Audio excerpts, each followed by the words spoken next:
Hey, good morning, Ted here. Welcome to another video. Today we're going to talk about changing or replacing the shocks, the shock mounts, and the air leveling valve.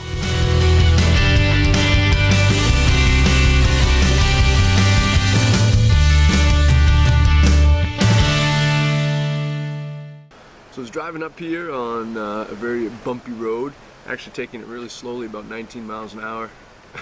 Exactly 19 miles an hour, because I figured I'd do under 20. And hit a pothole, and all of a sudden the bus started just bouncing and crashing, and that can't be good. So I stopped and found out that I had sheared both the shock mounts off on both sides of the bus. And so driving about 5 miles an hour, I managed to get back to, managed to get home. And again, I was only about 5 miles away. And it became quite a process to try to get these things replaced. As it turns out, I think one of the contributing factors is this air leveling valve. This bus has an air suspension, so there are air springs, and as the bus goes up and down, this linkage is connected to a base by the axle, and as the bus raises up or down, it turns this valve right here, kind of side, back and forth. As you see, it's supposed to attach there, but it's all broken, and that tells the air when to stop coming in, lifting up the bus, or bringing it down. Since this is broken off too, I replaced this whole valve as well. So it turns out, as many projects on bus land, extremely difficult because one, I had to get the shocks off, and these bolts were pretty rusted on and very difficult to sort of get off, and the bolts are so long that once you kind of get out past here, they flopped all over the place. So I ended up getting the Sawzall and cutting the bolts to the shocks off. The other challenge was I could get a breaker bar on the nuts underneath here, but the problem was these bolts were so rusted in there, can't even get this one back in, that they wouldn't come out. So I had to get a kind of just a little Allen screwdriver as a press, put it up underneath there, and get a jack, put as much pressure as I could on it, and then use a blowtorch to sort of snap these all out. So that process was a bit tedious, and I had to, as you can see, I had to do it for 10 bolts. So it took me a long time. Getting these back on, no problem. Got new bolts, put them all on there. The shocks on there wasn't a big problem either. Actually, the disassembly was harder than the real assembly. I found, so these, because I can't turn them now, but you have these little nuts on them here to put the air valve fittings back in. So you just kind of hold the fittings and then use a wrench to turn these things and put them on. I did use this Permatex. It's a thread compound to put on the threads to keep this from leaking. I did see a review. This is a Haldex air leveling valve, and someone says, well, it leaks. And I'm suspecting that they didn't actually put the thread sealant on there. So we put the thread sealant on. I actually found it easier to put the fittings in there first and put all the fittings on, and then bolt it to the frame of the bus. That seemed to work a little bit better. All right, now you're going to install the control arm on this, and it says make sure that you hit it with this little tiny arrow right there. And so the rod's going to go into that arrow spot. Alright, put the rod in right here, and then now I filled up the compressor, turned the bus on the compressor. I want to make sure that it works right by tilting up and see if air goes in, and then pulling it down to see if air goes out.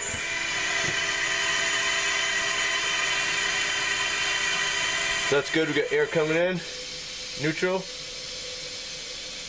and then put it down, and air is dumping out. So that's good. Alright, there's a groove back here in a hole. And so let's put a 4mm pin in there. I just found the stick, sort of lock that into position. Then we're going to take this rubber cap off the bottom. Alright, going to set the neutral position of this valve. There's a lock nut under there, so I'm supposed to loosen the lock nut. Doesn't take much to loosen it.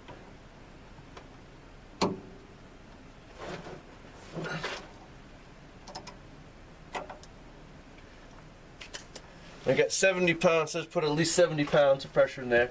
Then I got to turn the screw clockwise until it starts supplying air to the valves. So turn it clockwise until it starts supplying air. Right there. And then turn it counterclockwise and count the turns until it starts exhausting air. One, no, just one. So then turn it halfway. It's a neutral position. So I hope that makes sense. So turn it clockwise until it starts supplying air into the spring here, and then count the number of turns until it starts venting the air, and then turn it back clockwise again, half of that amount, so it's right in the middle, and then that's neutral position. And then I gotta tighten up this lock nut again. So put this boot back on. It's actually kind of tricky to get it on. What it is, I turned it inside out and then snapped it, pushed it up there and then folded it right side out again. It seemed to snap on. That was the only way to get it back on. Alright, so now I need to assemble the lower arm controls. This goes to the axle up like this, but doesn't look like the one in the directions here. So they only gave me 2 clamps, so I'm gonna have to get by with 1 for now. Let's see.